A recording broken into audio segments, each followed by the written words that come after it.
Do you like sports? Do you like art? What about science? Giraffes?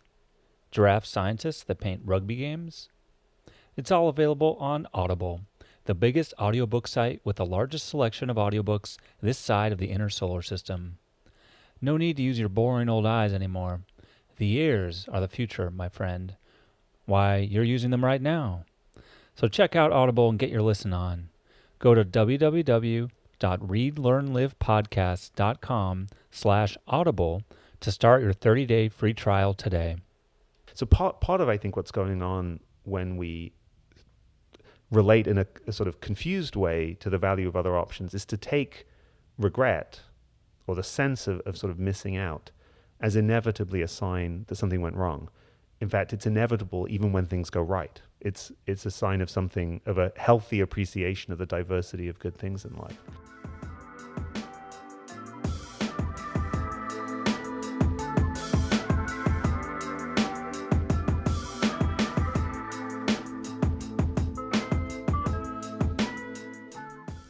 Hello and welcome to Read, Learn, Live, the podcast about improving yourself through literature. I'm your acclaimed host, John Monaster, and I'd like to welcome you to episode 33, the one set in Boston. As always, if you have ideas for books you'd like to see featured or of authors you want to put me in touch with, you can reach me at jon@readlearnlivepodcast.com. Today, I'm delighted to have the opportunity to speak with author Kieran Setiya about his book, Midlife, A Philosophical Guide. Kieran teaches philosophy at MIT, working mainly in ethics, epistemology, and the philosophy of mind. In addition to Midlife, A Philosophical Guide, he is the author of Practical Knowledge and Reasons Without Rationalism and Knowing Right from Wrong. His work has been featured in Aeon, Hi-Fi Nation, Y Radio, 5 Books, The Guardian, and the New York Times. He's also written about baseball and philosophy. I hope you enjoy our conversation as much as I did. All right, hello everyone, and welcome to the Read, Learn, Live podcast. My name is John Monaster. I am here with Kieran Setiya, author of Midlife, A Philosophical Guide. Kieran, say hello. Hi, hello. Thanks so much. I'm very happy to be here on the campus of MIT. In a different office besides Kieran's. Yes, we're borrowing a colleague's office because it's much quieter than my actual office. That's right. And with a beautiful view of Boston. So that's always lovely. So I'm really excited today. Kieran, you wrote this great book, Midlife, A Philosophical Guide, and it's all about sort of the idea of a midlife crisis and how to approach it through a philosophical lens. So I always like to ask my guests to kind of just start off with a real brief summary of kind of the major points of the book. Sure, yeah, it is. So what you said is exactly right. It's a philosophical guide to midlife, and in particular, the idea of midlife as a period of, if not crisis, at least of a special difficulty or malaise or particular distinctive challenges. And it covers a range of challenges that one might face. So the pressure of work and what needs to be done, reaching a kind of intensity that it hasn't had before then. The point at life in which one is coming to terms with options one's missing out on. So the sense that life is now constrained, that one doesn't have the freedom that if one was lucky, one had earlier on. Regret, realizing that there are things that have happened in your past that either you did or that other people did that you that were regrettable and that you now have to come to terms with. The sense of the sort of grind of project after project completed and sort of moving on from one thing to the next, and the increasing proximity of death, not sort of imminently, but the sense that you can now sort of measure the distance to death. And it's that cluster of problems that the book addresses and tries to address by using the tools and resources of philosophy to change how we think and feel about them. Yeah, and I think it's particularly interesting, we'll get into it, but to me about which areas of the midlife crisis you focused on and how you focused on them. So that's like kind of, when we start talking about the book itself, that's really what I want to get into. But sure. To start off with, I always like to talk about the creative process because that's always fascinating to me, just this, how writing happens. And this book in particular, it was really interesting to me because it was so personal. And you really connected yourself, your crisis, your life to what you were writing and what solutions you were coming up with, and tried to kind of also bridge that gap between the reader and the text by inserting yourself. So I guess just start off with kind of what was the process for writing such a personal book? It's interesting. I mean, the way it happened was, as you suggested, derived from personal experience. So it was the experience of realizing that even though I'd been incredibly fortunate and had made it to this point of having a tenured job in academia, which is tough to do, and I'd been extremely fortunate in that, as I stepped back from this path of the career in which you're just jumping hurdle after hurdle and thought, okay, I sort of made it, I realized that instead of feeling completely content with things, I was suddenly flooded with all kinds of doubts and anxieties about the things I wasn't doing and the idea of doing what I was doing over and over again. And it was that sort of initial experience that made me think I found it both emotionally puzzling and intellectually puzzling. I didn't, the thought, how can it be that I'm sort of getting what I wanted? And I don't think I was mistaken about that. And yet it isn't actually making me happy. Seemed to me like an intellectual problem. And so what happened was that I thought, well, I'm a philosopher. I'm supposed to work on ethics. I'm supposed to think about the good life. This seems like a problem with living a good life. Maybe I can take this as a theme or a puzzle or a problem for philosophical reflection. So I started doing that. And I wrote, a few years ago, I wrote a paper that's, I don't know how to describe it. It's kind of a hybrid paper. It came out in an academic philosophy journal, but it's called The Midlife Crisis. But it was the first attempt to write more personally than I had done in any previous philosophical work. And I felt, again, I was very lucky in that it's a sort of slightly eccentric paper. And I was very lucky that there was a journal that was willing to take a risk on it and say, well, yeah, this is, there are ways in which this is, this maybe isn't living up to some of the norms of standard academic philosophy, but it's also interesting. So that paper was the first thing I did. And then the idea of writing a book about it was sort of in my mind, but I couldn't tell at that point whether it was going to be possible, both because I wasn't sure I had more to say or enough to say, and also because the kind of book I ended up writing is very different from the kind, even more different, in fact, than the essay, from the kind of writing I'd done before. So basically, I was an academic. I wrote books and articles that are sort of aimed at other academics, and this was a departure from that I wasn't sure would work. Yeah. So maybe compare and contrast then what it was like to write what you had done previously in academic work versus putting together something more, more aligned with what the general public might want to read. That's a great question. I mean, it was very vivid to me when I started thinking about writing the book that the editorial voice in my head when I write philosophy, when I write academic philosophy, wasn't just a sort of neutral editorial voice. There were particular prejudices that the philosophical editor has. Namely, the question is always, well, could you clarify that? Do you mean this or this? Also, here are 5 objections. You need to deal with all of them. Also, the philosophical reader, you can sort of assume a certain degree of perhaps grudging patience, that they have to wade through all the details of your proposal because you need to fill out all the details in order to make sure that the argument really stands up. And all of those things felt very different when I was thinking, how can I write something that will be fun to read? And I can't assume patience with intricate details whose relevance isn't immediately obvious. And I shouldn't be thinking, is this immune to every objection? I should be willing to take more risks in writing in ways that ignore complications that just aren't relevant and wouldn't be interesting to someone who wasn't a professional philosopher trying to get every single little detail right.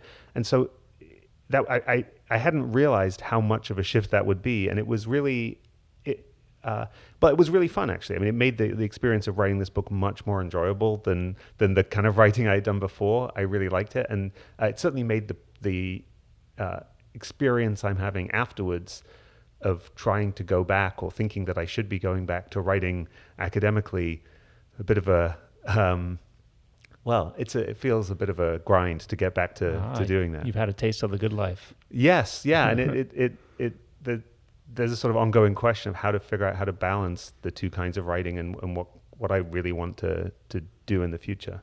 Yeah.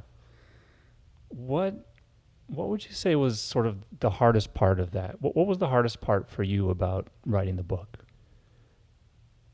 So the experience of actually writing it was mostly fun.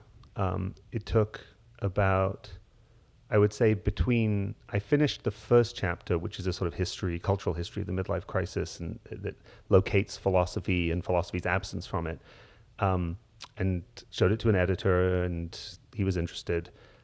And between that point and actually finishing the thing was about a year, which felt pretty fast to me. The hard part was the part before then, really, I think. So there was about a 3 or 4 year period between becoming interested in the topic and deciding, I think I can write a book about this, I'm going to try to do it, and sort of pitching it to an editor, during which I was reading a lot and thinking a lot, but completely unclear whether the time and effort I was putting into it was going to lead anywhere. So in a way, that was the hardest part was the period of thinking, I'm not sure I can write about this.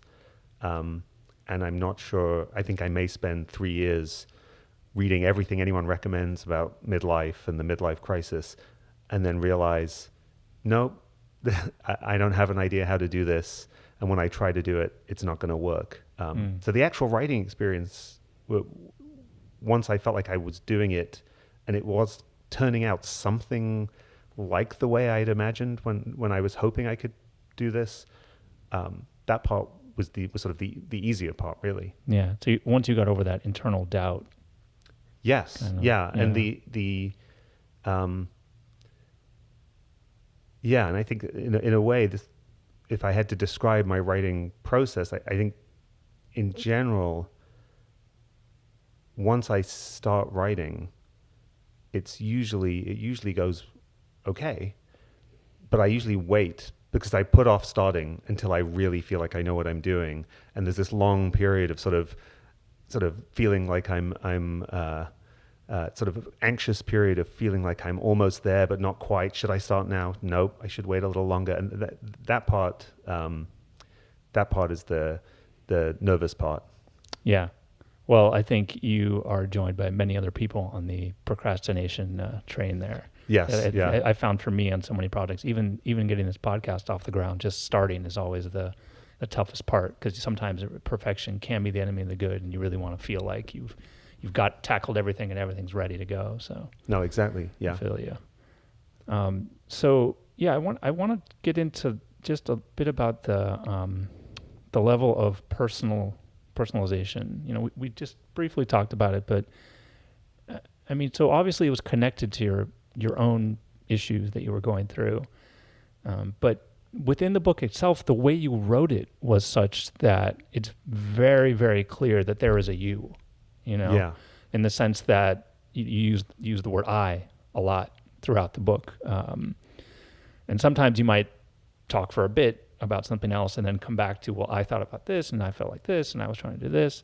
So you could have written a personal book about your midlife crisis and brought in other things without kind of inserting that language like that. But you obviously made a conscious choice to do so, and I was wondering why and why you thought that would make it more effective. Yeah, in a way it was a conscious choice. On the other hand, it felt like it wasn't that I had an idea for a book about the topic and then thought, well, I'll make it personal. It really was that I was writing to myself about how to cope with what I was going through, and then turning it into something that might be addressed to other people. So in a way, the first personal character of it was present through all of my notes and everything that I was doing before I tried to turn it into a book. I mean, another thing I did really consciously do in writing the book was to try and make it second personal also, so that quite often it's addressed to you. So I address the reader as you quite often, and I try to sort of generate a sense of a relationship between the two of us having a conversation about what we are going through. And that was definitely, I thought, a way of forcing myself out of the more academic style of writing and constantly reminding myself that there was a particular person at the other end of this conversation, and that it wasn't the sort of impersonal audience of philosophers, but someone who might be struggling with the same kinds of things I was struggling with. So I was definitely focusing on that when I was writing. I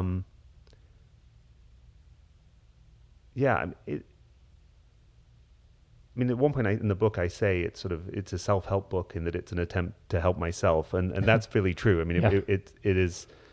It's addressed to me both as I was when I was at the depths of the crisis, but also to me now, sort of as a reminder to myself of how I would like to be thinking differently about my life. I mean, the other thing I read a lot of when I was working on it were just self-help books, a kind of genre that philosophers tend not, I mean, maybe academics in general, tend not to be incredibly respectful of. And to some extent, I also wanted to emulate the style of that I liked in self-help books, both very mildly tongue-in-cheek, but also because clearly there's something that these books matter to people and they make a difference to people, and the best of them are really wonderful. And so I thought I wanted to sort of share in that mode of address and that way of sort of relating to the reader. Yeah, and you already mentioned the first chapter, which is kind of the result of your reading all these books, where you really are able to present a history of the notion of a midlife crisis and talk about some of the self-help approaches to it and the way some of the more academic studies that have gone into it. And I thought that was very interesting because that chapter is not necessary as such. If you're it's not like if you pick up a book about how to deal with the midlife crisis, you would expect to read about the history of the midlife crisis. So to me, it was very interesting that you included that as chapter 1 as opposed to an introduction or somewhere else in the book. Why did you feel that was so important to give people that background? It's interesting you should ask that. So in the course of writing the book, at various points, friends read it, and a friend of mine, Ian Blecker, who's a very wonderful writer, read the manuscript and said, you should take out the first chapter. He said, basically, a version of what you're saying, but meaner, which was, if people are coming to this book thinking, I need help, I would like to start grappling with and find new ways to feel better about what I'm going through, telling them the cultural history of the idea of the midlife crisis is just beside the point.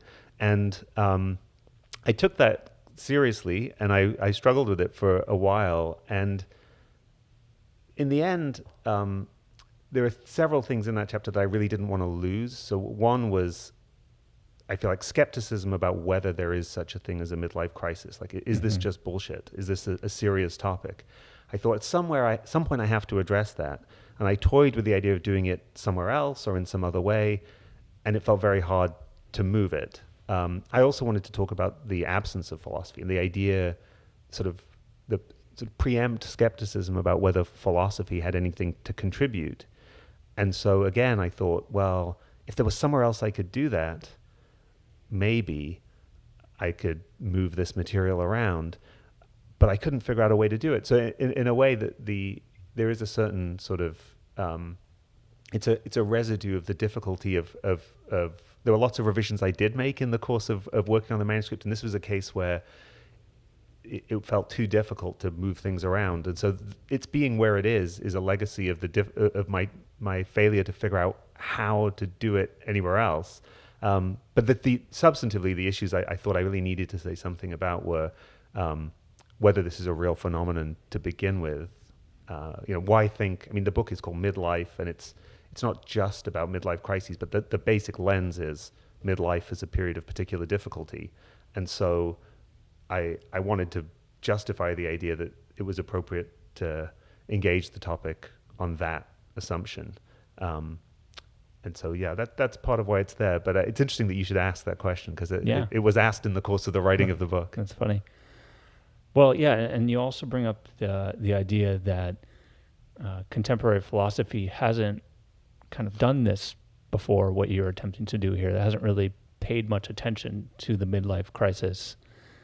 So I was just curious if you had any thoughts about why that was. I mean, if it within either the academic circles or kind of more general public reading material. Yeah, I mean, this may be changing, but I think there has been a strong tendency for philosophers to gravitate to topics that do not feel socially or culturally specific, but instead feel relatively universal. So I think maybe one thing that deters philosophers from saying my topic is the midlife crisis is the anxiety that this is not a generally it's not a prevalent phenomenon. It's not something that is part of the human condition at all. It's a sort of local and particular problem, and I think that's true even of things that are clearly part of the human condition, namely just the sort of features of human life that are specific to human beings that wouldn't apply to just any rational consciousness, namely aging and embodiedness, are features that, while there's some philosophical engagement with them, are relatively neglected. I mean, one thing to say, I think in the book, maybe the way I put it is a bit unfair to philosophers, in that on the one hand, my sense was that philosophers had not addressed aging or middle age or midlife as such very much. On the other hand, one of the things I wanted to try to show was that there are a lot of philosophical ideas, and not just sort of ancient philosophical ideas, but sort of contemporary arguments, that the kinds of things you would learn about if you went to graduate school in philosophy, that are actually relevant to this. So although they haven't made these connections, philosophy has the potential to address the topic. So it felt to me like an opportunity. Right. So it was almost like a natural evolution that you saw could have happened, and you decided to be the one to make that connection. Yeah. I mean, I think that so several of the arguments I talk about, for instance, there's some questions about our relationship with time that have been dramatically raised in thought experiments by this philosopher Derek Parfit, and some of these cases clearly could be relevant to what lots and lots of people are going through. And in many of those connections were sort of waiting to be made. Yeah, so you kind of mentioned that the idea of the modern midlife crisis was born in kind of the mid-'60s, and you talk a lot about the research and what happened from then on. What was going on before that? I mean, you touch on, throughout the book, you touch on some ancient thought from thousands of years ago, but whether even hundreds of years ago to thousands of years ago, what was different before this kind of phrase midlife crisis came about? So my sense of the cultural history of just the idea of middle age in general is that the idea that middle age was a distinctive phase of life became really culturally popular sort of towards the end of the 19th century. I mean, there's sort of earlier formulations of this, and if you go back to Aristotle, he talks about the prime of life being 35 for the body and 49 for the mind. So, but the kind of conceptualization of middle age as a distinctive phase, not just adulthood, seems to date from about the end of the 19th century, not initially conceived as a sort of problematic time or a time of crisis or difficulty. And then I think that what happens in the early 20th century is sort of increasing mechanization of work, increasing focus on work efficiency, creates the anxiety that by the time you're 40, you may be past it. You may be over the hill, and then there's in the U.S. anyway. Then there's the depression and the kind of specter of unemployment and unemployability in your 40s. Again, gets this sort of amplification, and so I think that's the point at which the idea that midlife is a period of difficulty and crisis starts to find its roots. And then, as you said, in 1965, there's this article by a psychoanalyst, Elliot Jacques, called Death and the Midlife Crisis, in which the phrase itself gets coined. But I think it's that sort of early 20th century process of sort of increased focus on work efficiency and risk of unemployment that is part of the story, at least. So I was actually very surprised. I didn't know this about John Stuart Mill, but I want to talk about him because I thought that was interesting. So, we're talking about middle age here, and we think 30s, 40s, 50s, but you talk about John Stuart Mill and his breakdown in when he was 20. He already had an incredibly kind of stressful, intense life of his father just having him learn Latin at 5 or whatever it was. I mean, he was really just sheltered and was doing structured learning. And I guess maybe just recount some of that story and talk about what you were able to take away from that in the book. Sure, yeah. I mean, so Mill was a real inspiration to me. He was a 19th century philosopher. His father was also a kind of activist philosopher who decided to conduct a kind of experiment with his son, the experiment of sort of educating someone for the greater good of humanity so that his life would be sort of instrumental to the greater good of humanity. So, as you said, he learned Greek at age 3 and Latin at 8, and then economy and philosophy in his teens. And then at 20, he had a nervous breakdown. And Mill was interesting to me both. It's a bit of a cheat, as you point out, and as I admit in the book, to treat him as a case of midlife crisis, although he was doing everything at such an accelerated pace. He got to the crisis faster than most of us. But the thing that initially got me very interested in Mill was that he wrote an autobiography in which he attempts to diagnose his own crisis, his nervous breakdown. And it's a rare case of a philosopher in the Western, sort of recent Western tradition, taking a crisis they're experiencing and saying, well, okay, my life isn't going well. I work on the question, one of my topics is, what makes a good life? I should be able to figure this out. And so it was sort of a precedent for what I was doing. And I was very excited to find this model. But I do think what Mill went through has some kind of resonance for at least part of the conventional midlife crisis, or one kind of crisis people have. So basically what Mill was devoting his life to was this sort of social reform. And at a certain point he asked himself, well, suppose we reform things so there's no more suffering. Now what? What's the point of that?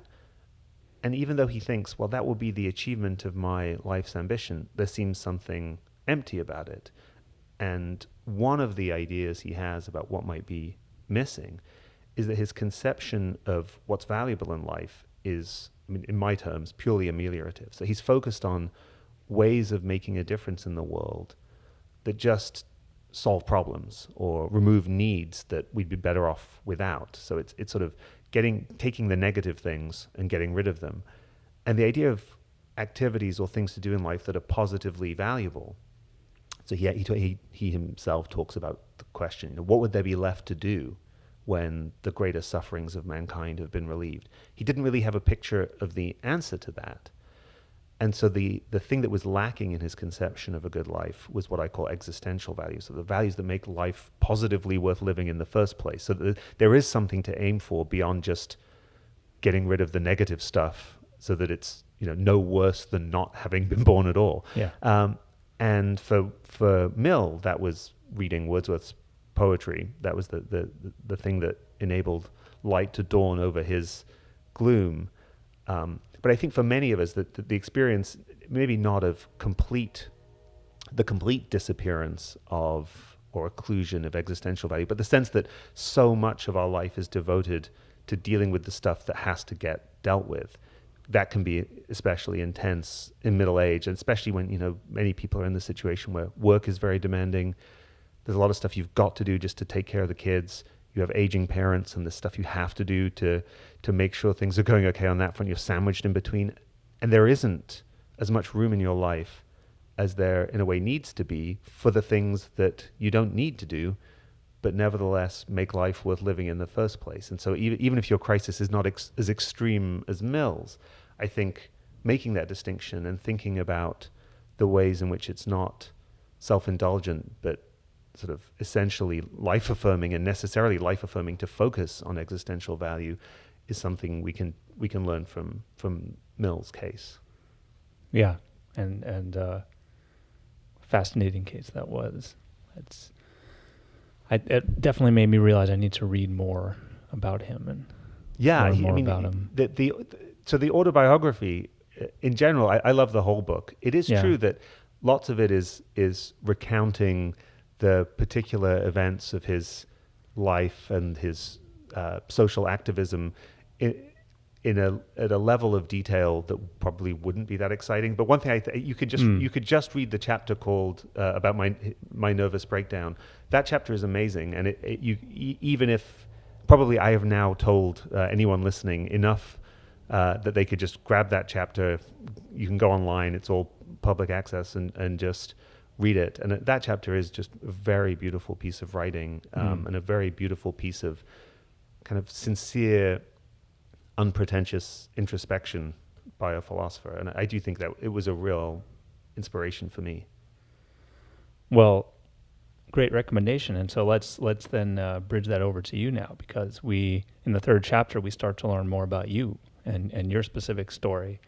So I thought I'd ask a little bit about your story and kind of what your life was like while you were growing up and what led you to become a philosopher. Sure, yeah. So I grew up in Hull, in northeast England, in Yorkshire, in the non-picturesque part of Yorkshire. So it's sort of a rundown in post-industrial town in Yorkshire, not Bronte country and beautiful hills. And I got interested in philosophy through reading an early 20th century sci-fi horror author, H.P. Lovecraft. Sure. He writes weird fiction in which basically the trope in which supernatural events turn out to be alien science or to reveal the limits of human knowledge. That trope, which is now pretty commonplace, it's like the basis of the X-Files. He was sort of the pioneer of that idea. Anyway, he read a lot of philosophy, and his fiction explores philosophical themes about the indifference of the cosmos and the questions about whether morality is objective or relative, and questions about the limits of science. And so I started reading the philosophers he had read, and then realized that I was more interested in the philosophy than in the fiction.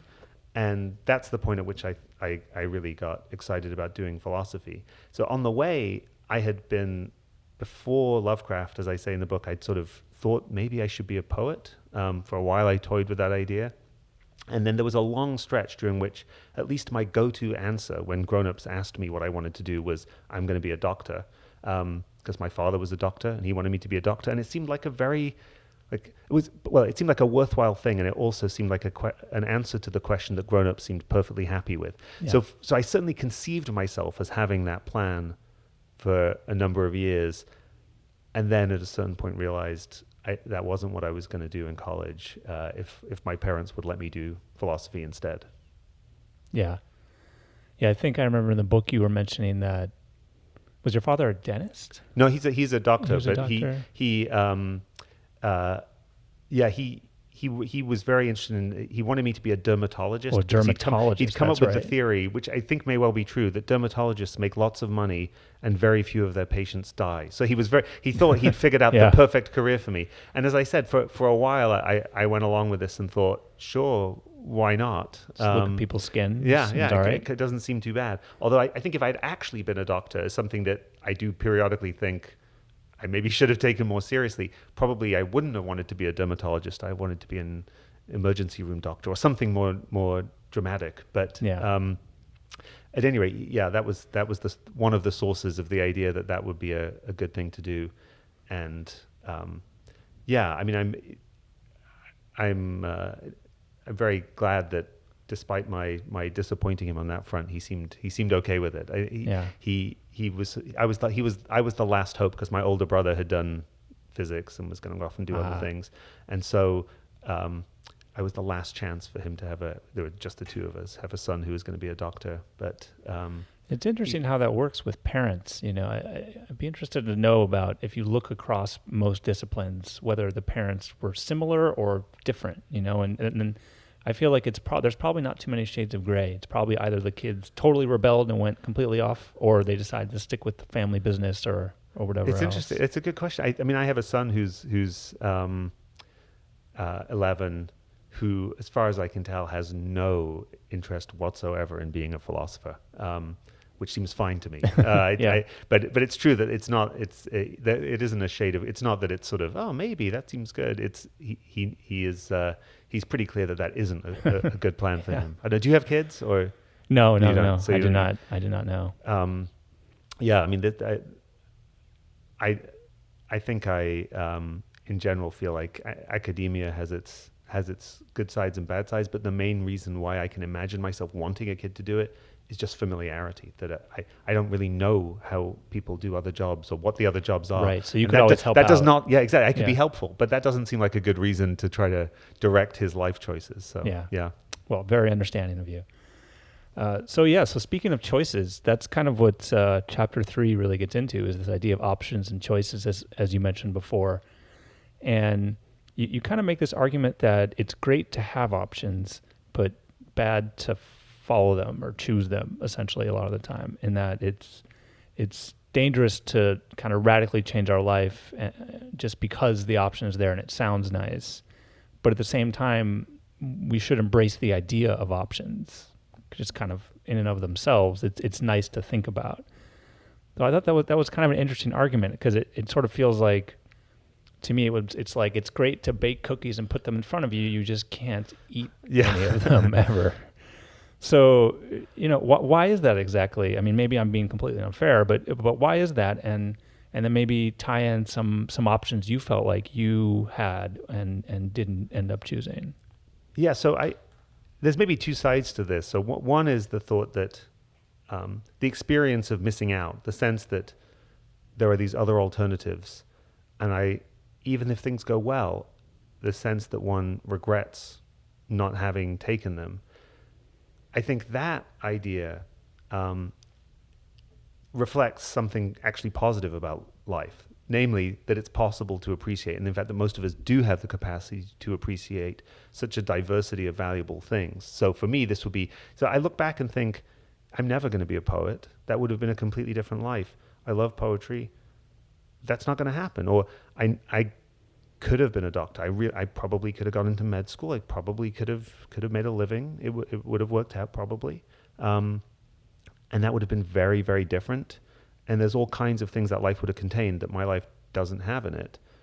And I can conjure in myself a feeling of regret. And I think lots of people can, in thinking about lives they're not living, even if they feel that their own life is basically okay, can do that.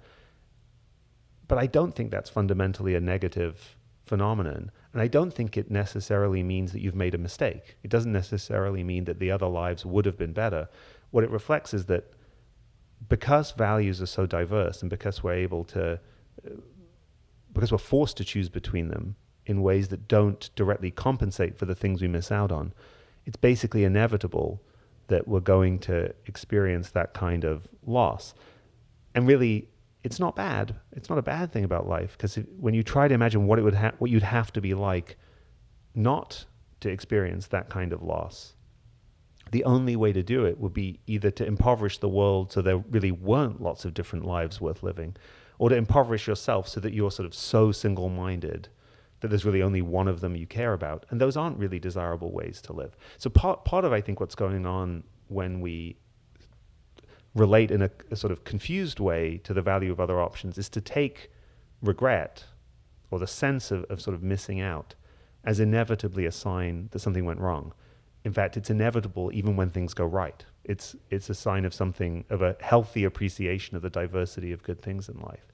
I think there are other ways in which we risk sort of overvaluing options too. So I think there's a sort of a potentially irrational tendency to value the mere having of options in itself more than or out of proportion to the value of what the actual options are. And I think that's a tendency that can lead people to make choices simply for the sake of having options that aren't necessarily good choices. Having said that, I don't want to deny that there are cases where in midlife the right thing to do really is to make a radical change, to end a relationship or change careers in some dramatic way.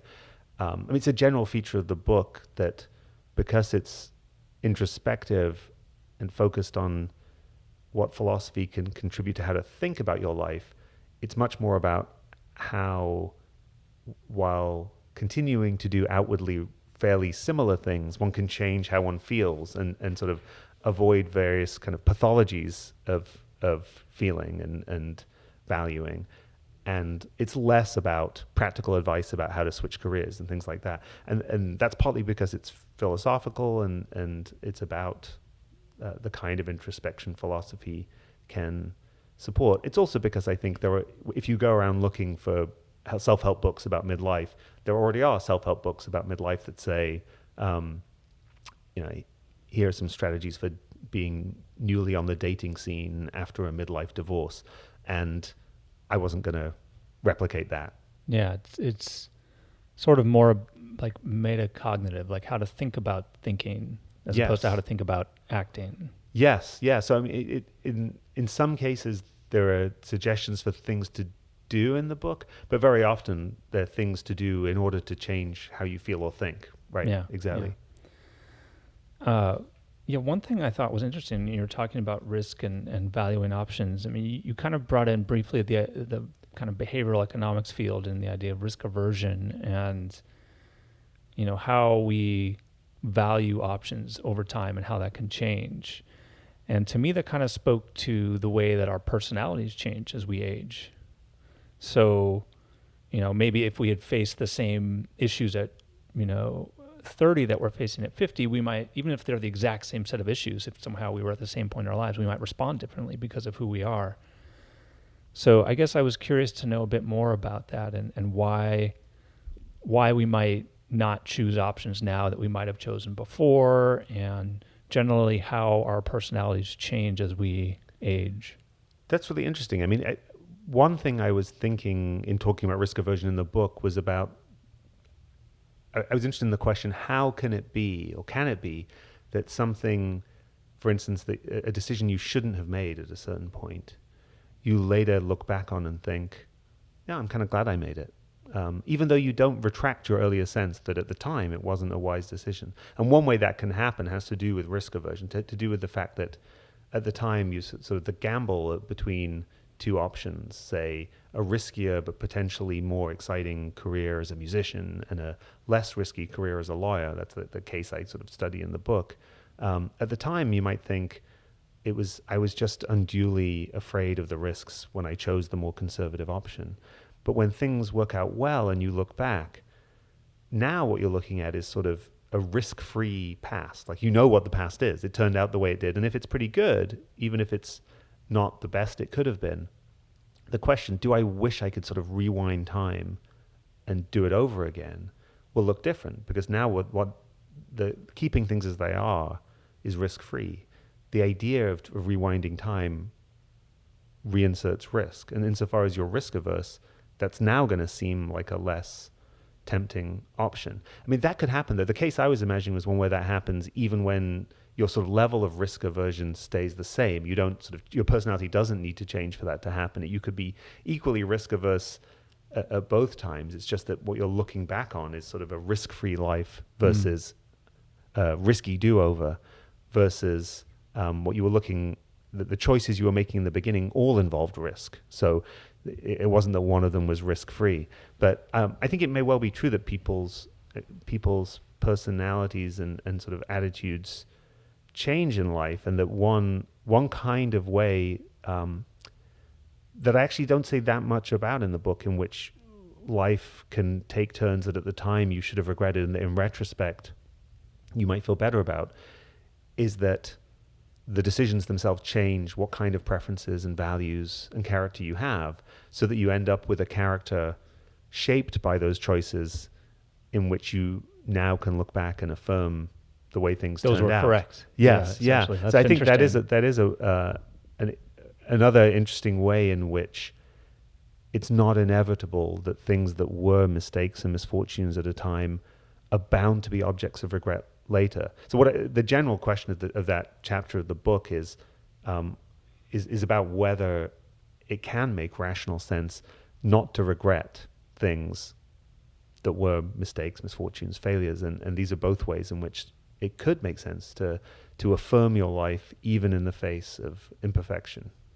Right. So sort of like the law job that you have, maybe it wasn't quite what you might have wanted to pick at that particular time when you ended up picking that path. But now that you have it, you've got a stable career, and thus you can have a family and a home, and you don't have to worry about, maybe you're not stressed, and then you can go about kind of convincing yourself that that was in fact the right choice. Right, and maybe you come to like it more. So one way this could happen is just if you're lucky, then your initial desires, the desires that made you consider these different options in your life, are themselves changed as you pick one option. And if you're lucky, the change is that you come to like it more rather than less. And then in retrospect, you think, hey, this is better than I thought it was going to be. I now see more value in this than I did before. And I think that it's.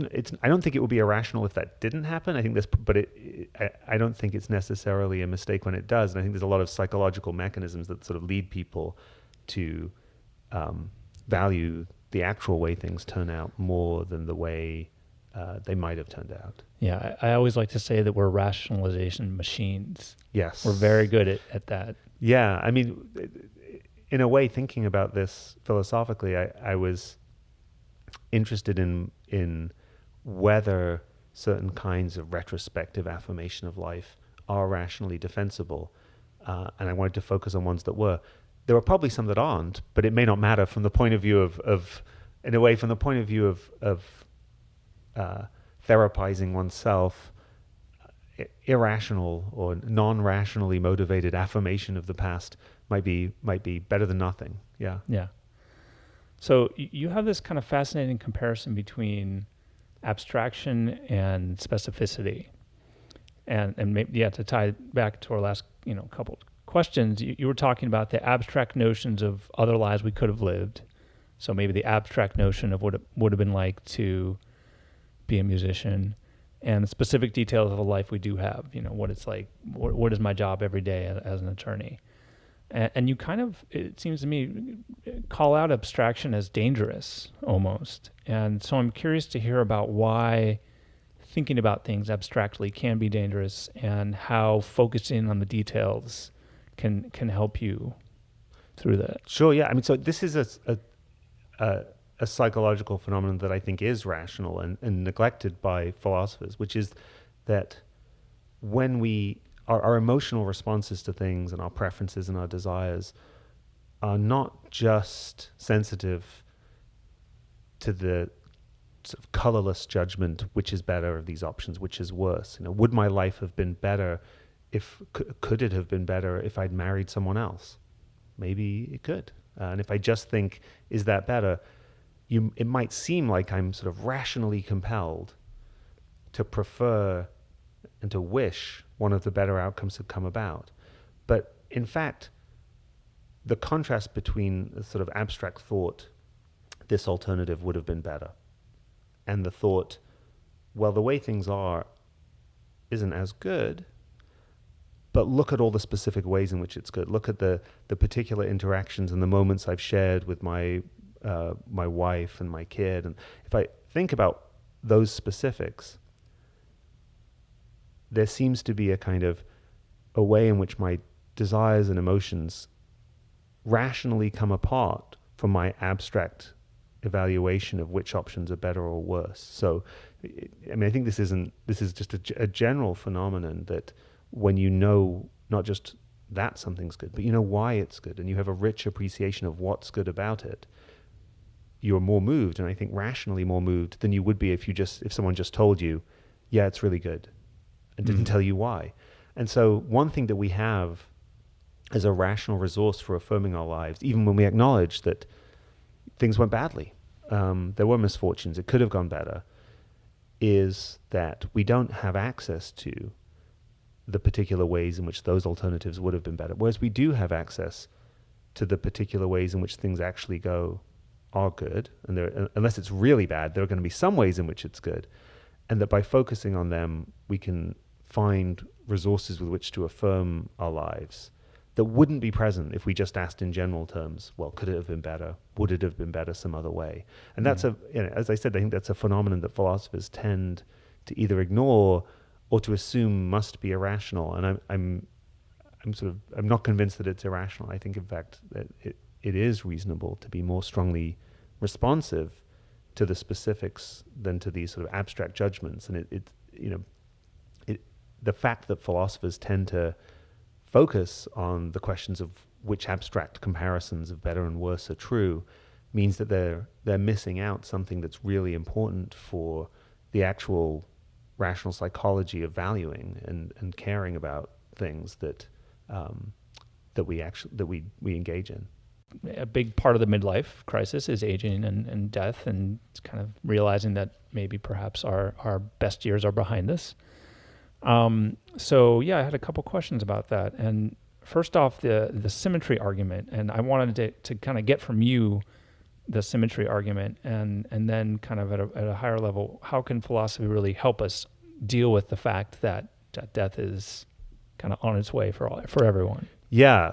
So to anticipate the honest answer is I'm not sure it can. And so one way in which my book is an unconventional self-help book is that this is one of the points at which I say, here are some self-help strategies that might work for you. I have to be honest and say they don't really work for me. So one of the strategies that doesn't really work for me, but it has been philosophically and historically very influential, is this symmetry idea where Lucretius, who's a Roman philosopher, says the way to come to terms with death, to stop fearing the void of post-mortem non-existence, is to recognize that it's in itself just identical to the void of prenatal non-existence, and think about how unconcerned you are about this endless void before you were born. It doesn't conjure up the feelings of anxiety or fear. It doesn't seem like a kind of terrible cosmic insult the way death can seem. And the challenge, anyway, he's raising is how can it be rational to take different attitudes to those two? So he's arguing that the rational attitude would be one that says, I should feel about post-mortem non-existence with the way I feel about prenatal non-existence, which is basically indifferent, unconcerned.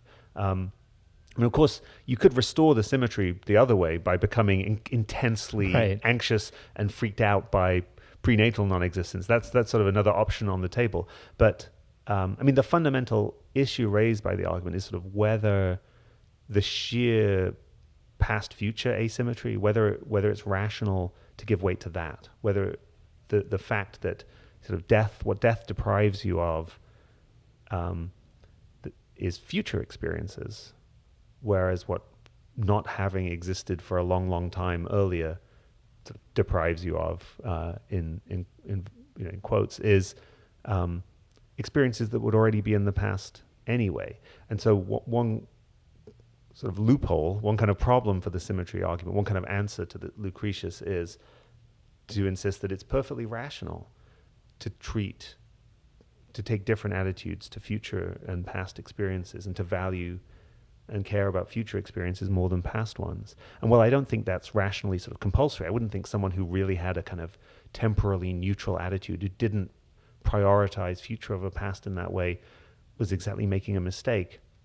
I also don't think people who are making a mistake. And since I am like that, I think the suggestion that I should have symmetrical attitudes to post-mortem non-existence and prenatal non-existence is ultimately not compelling. It doesn't seem rationally compulsory. So that, on the other hand, for some people, drawing that comparison can be therapeutic. It appears in lots of self-help books about coming to terms with death or dealing with fatal illnesses, and so it clearly can work for some people. So I wanted to talk about it in the book, but at the same time admitting that it doesn't really work for me. Yeah. So, and I'm going to talk about another one here, and I had some questions about it, but if it doesn't work for you as well, then it makes sense that you're probably on my side about the holes I attempt to poke. But here, let me just ask away. So you also talk about this idea that if we could kind of, you bring up immortality. Yes. Yeah. And so you talk about the idea that actually immortality is not desirable. Immortality would be bad. Obviously a lot of times we might think there's this fantasy, we see sci-fi movies, whatever, immortality is amazing, we live forever, or maybe we're uploaded into a computer or whatever. But it turns out that, this particular argument says actually, immortality is bad. So if immortality is bad, then we must want to die. Dying should be something that we at least at some point, right? At least not live forever, yeah. Right. So I mean, which is fair if you make that point. So I guess to me that raised all sorts of interesting questions about kind of modernity and modern medicine and what the goals of it are and what they should be. And if we're going to try and agree with that we don't want to live forever, well, then we get into what is the appropriate amount of time to live, which I assume would be probably different for everyone. But it's tough because you have to make some of these calls as a society, about that sort of thing. I mean, there are different, benefits programs that kick in at different ages. So we're obviously assuming people, like for instance, stop working at a certain age. Yeah. So, this gets into like, if we double our lifespans because of medicine in the next 100 years, as a society, we have to agree on new age limits for these various programs, and thus kind of not even allow people to decide for themselves what the appropriate ages to do things might be. So I guess I just wanted to kind of push back on that a little bit. But hearing you say that none of these worked for you probably means you've already pushed back in your own head. So there's an argument that immortality is sort of undesirable in the sense that living forever, a life in which you live forever, would be, on the whole, involve sort of so much tedium that it would be worse than having eventually died, or it would be so alien that it wouldn't really satisfy the kind of desires we have for continued existence. There's also an argument that in most respects, when you think about what's good for you, you would classify sort of superpowers, like it would be good if I could fly, as kind of nice things to wish for, but not things whose absence you should grieve. And from a certain perspective, immortality looks like that. The thought, well, I wish I didn't have to die. Sure, that would be great, but it would be like being Superman or something. I think from both of those arguments that address the question sort of as if it was purely a question about human well-being, or what would be best from the point of view of human well-being. And my sense is that people's aversion to death, their own and that of people they love, is only partly about well-being. The thought that by dying, dying prematurely, your life is less good for you than it would have been if you'd lived longer. There's also just a more primitive sort of attachment to people's existence that makes it painful for their to watch their lives end, even when it might be better for them. And so that's the kind of thing that I think isn't really addressed by these arguments, the sense of basic attachment to the value of human life that makes us want to conserve in existence the people we love, including ourselves. I mean, the issue about sort of what the optimal lifespan would be, or these sort of larger social issues, I think are really hard to address, partly because it's very hard to imagine a near future in which the kinds of life extension that you're talking about don't have sort of politically problematic consequences. So in other words, that exacerbate inequality, so that it ends up being not just that the 1% control 50% of the wealth, but they also live 3 times as long, because the future in which these health benefits or life extensions are available more generally is much more remote, much more harder to imagine. So the first thing that strikes me about it is, even apart from the question, how do we think about what the optimal life would be for a human being, a question that's just very hard to address because it involves fundamental changes in the features of human nature that we sort of rely on as a basis in trying to evaluate what's a good human life, is the sort of further political problem. I mean, the other thing that again, it's sort of beyond what I talk about in the book, but it goes back to the question of sort of embodiment and the way in which philosophers think about human beings, or I shouldn't say human beings, the way they think about people like us is that they will often, it is a fairly common view in the philosophy of personal identity that we maybe could upload ourselves into computers and that we could survive that. And I just don't think that's true. So I mean, the argument basically, I think what we are is a certain kind of animal. We're, human beings. We're human animals, and you could copy my sort of mental records into a computer file, but that wouldn't be my survival. And so I think a lot of the really extreme, sort of the more out there discussion of life extension, where it becomes sort of immortality via uploading, are based on sort of flawed pictures of what we are that divorce us from our basically biological nature. And it is loosely related to the kind of way of picturing us as sort of purely rational beings and not thinking about embodiment, that in some sort of deeper, broader background way is behind the sort of neglect of, say, aging as a philosophical topic. And they have at some deep level connected roots. Yeah. So I want to talk about a couple things here as we head towards the end. You mentioned this idea of telic and atelic. I think I'm pronouncing those correctly. So I thought that was real interesting. I'll let you again summarize a bit, because I want to be sure that and get those right. Sure. Yeah. For me, this was the biggest step forward. This is the thing that I think I had many midlife crises covering many of the things we've talked about, but at the root was a kind of project-driven type A obsession with the next achievement and getting the next thing done, which I think I'd had temperamentally, but was definitely exacerbated by the academic career structure. And so what helped me was to draw a distinction between two kinds of activities. The telic activities are the ones that are sort of goal-directed, aimed at a kind of achievable end, like getting a promotion at work or having kids or something as mundane as walking home. But it has a kind of terminal point at which it's over. And I think those kinds of activities, while often valuable, many of them really do matter, have sort of structural problems. So one is that the goal is always in the future until it's in the past. The present is always sort of empty in a way. And they also have the problem that your engagement with them exterminates them, it kills them. It's sort of in pursuing them, what you're aiming to do in a way is to complete them and thereby expunge them from your life. So you're taking these things that are meaningful activities and trying to get rid of them.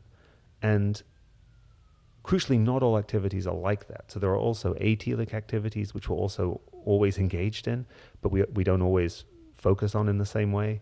And these are activities that don't have a terminal point. So it could just be, instead of having kids, it could be the sort of ongoing activity of parenting. Or instead of getting a promotion at work, it could be thinking about whatever problems you think about at work, helping people at work.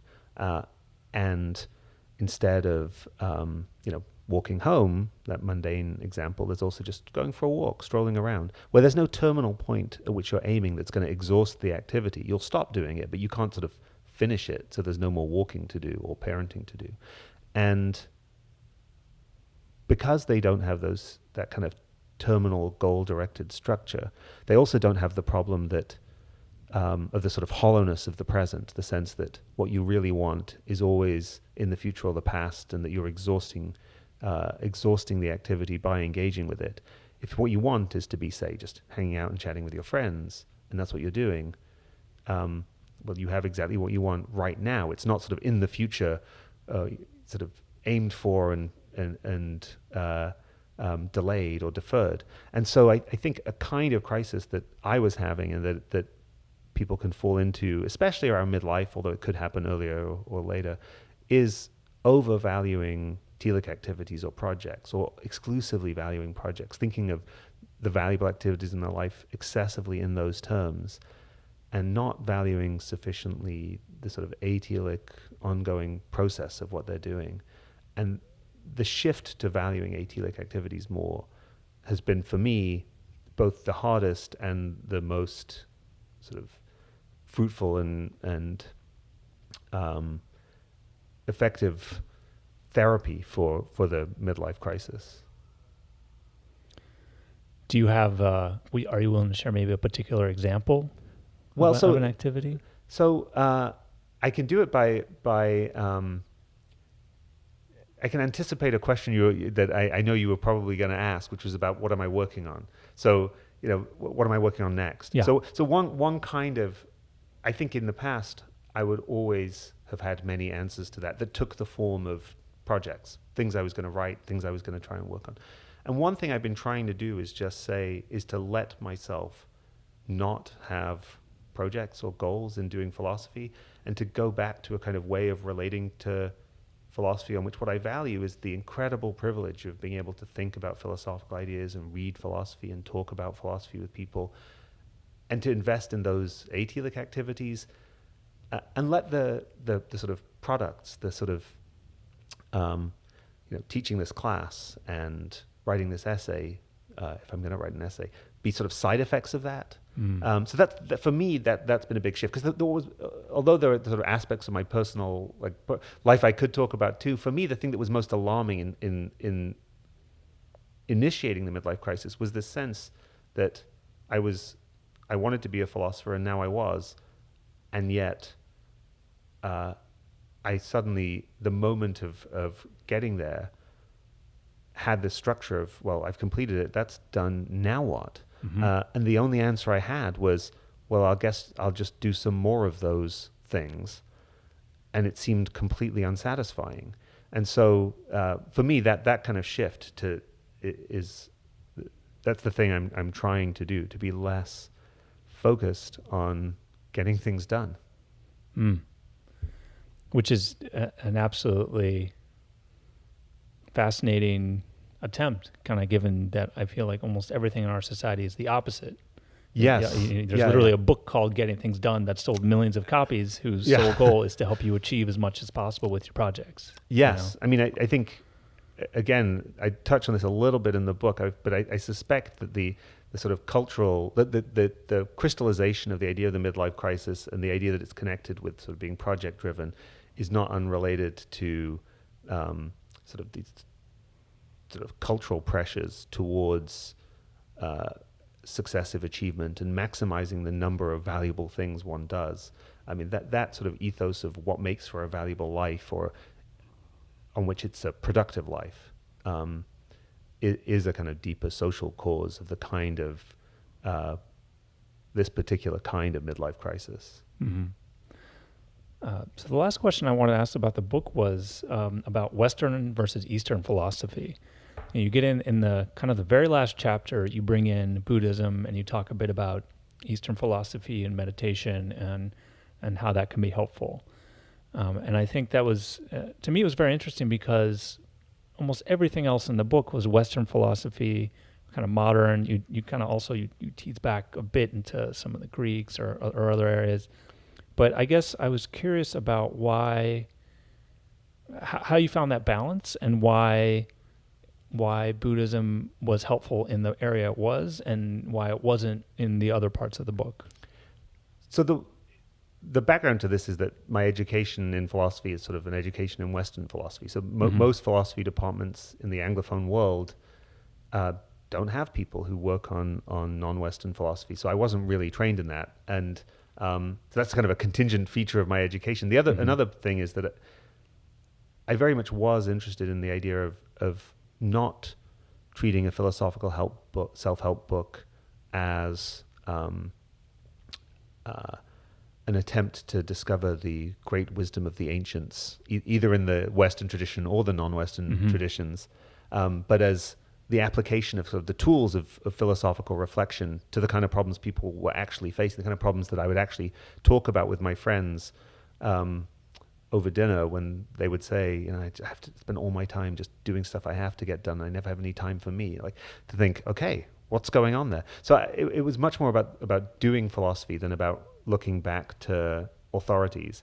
But when I ended up thinking about the idea of living in the present, it sort of became, it felt intellectually irresponsible not to at least engage with the versions of versions of this idea in the Buddhist tradition. But so it's, not too long ago, I wrote an op-ed piece for a New York Times piece about living in the present, in which I talked about Aristotle as a source for this idea. And I was told by various friends not to read the comments when you do things online, so I didn't. But my mother-in-law read the comments and told me that the comments were full of furious Buddhists who were very angry that I hadn't talked about Buddhism. And my thought was, well, I did in the book. It would just be really complicated. My second thought was, if you're a Buddhist who's made furious by someone writing an op-ed, you may not be doing it right. So, but it felt in the book that it was really important to sort of engage with alternative versions of this idea. So in a way, what I suggest is, in a way, my relationship was something like this. There's a real puzzle about what one can get out of, say, mindfulness meditation without buying into aspects of Buddhist metaphysics that most people don't actually believe and that I don't believe. So, if you're, it's hard to really make sense of a genuine form of Buddhist mindfulness meditation on which it isn't about insight into the non-existence of the self. And this doesn't just mean, there aren't immaterial souls or anything. It means that in the sense in which you and I think we exist, we just don't exist. And I think it's very hard to wrap your mind around. And I don't really believe it. So there's this question, well, is there anything else this could be? And I think the answer there is, well, it could just be therapeutically valuable. It could make a psychological difference, sure.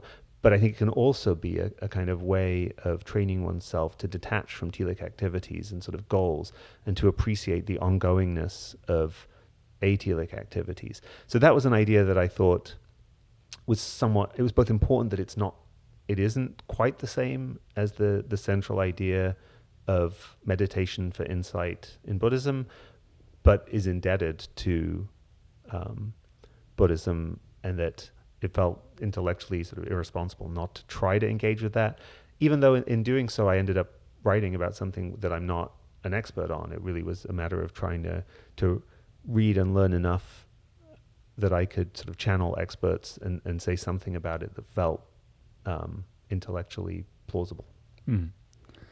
So those were kind of my questions about the book. Was there anything else that we haven't talked about that you hoped people would be able to take away, or any kind of overarching message you wanted to send out? I think we've covered a lot of ground from the book. I suppose the other thing that I care about in a broader way is the idea of philosophy as something that's accessible to people and that people can find ways to enjoy reading. So if there was something else I would hope might happen after people read the book, well, first I would hope that they would like it. But then if they liked it, I would hope that it would make them think, hey, maybe there's some other philosophy books that will be worth reading. And I also hope that philosophers keep writing those books and write more books aimed at wider audiences. I think that's a sort of larger desire I have for the future of the profession. That sounds great. All right, well, let's do a thunder round. I'm going to ask you 3 quick getting to know you questions, and we'll call it a day. Okay. Sound good? I'm ready. Right. What is your favorite food and or drink? That's a hard question because I generally love food. And in fact, on many a day, I think that was a rough morning, but at least there's lunch. So, Nice. So it's hard to narrow it down. Bread in general, all forms of bread, or all forms of very good bread I like. Sure. Drinks, to be honest, it's probably American whiskey, like bourbon is probably the top choice. Sounds good. Actually, you're not the first person that said that. It's interesting to me. And then where's your favorite place you've ever been? I would say I'm not generally someone who falls in love with places, and it happened really for the first time after moving to MIT. We went a couple of times to Maine for vacation, and Maine, there's something about it that is very magical. I think it has to do with the sort of glacial fjord-like coastline, which I don't really associate with the US, but and being near the ocean, but not on beaches. Or not sandy beaches, which for me is the perfect situation. Okay, no beaches for you. I've actually never been to Maine, so I'll have to get there at some point. I mean, not everyone loves it, but there is a reason why it's, vacation land, and people find it magical. It's like hiking, there's the ocean, And there's also like crazy old theme parks. We go to Orchard Beach sometimes with my son, and it has a theme park right on the beach, so he loves it too, and it's great. That sounds like fun. All right, last question. If you could wave a magic wand and change any one thing, what would it be and why? So this is one of those questions where philosophers were probably tempted to cheat and say, like, if you had one wish, what would you wish for? It would be a million wishes or unlimited wishes. No, or something. no cheating. So I'm not going to cheat. My initial thought is to say, if I could change one thing, it would be to end human suffering. But then I think that's complicated because it's not clear that all human suffering is sort of regrettable. So maybe I could go back to the distinction between ameliorative value and existential value and say, get rid of all the forms of suffering and need that we'd be better off without. Mm. A true philosophical answer. Thank you. Well, it was great. Kieran, thank you so much for being on the show. The book is Midlife, A Philosophical Guide. I highly recommend it. It gets way more in detail into all this great stuff we've been talking about. So thanks again, Kieran. Thank you so much. Thanks so much for listening to this episode of Read, Learn, Live. If you liked it, tell a friend and subscribe on iTunes and Google Play. If you hated it, tell a friend and subscribe on iTunes and Google Play. And so it goes.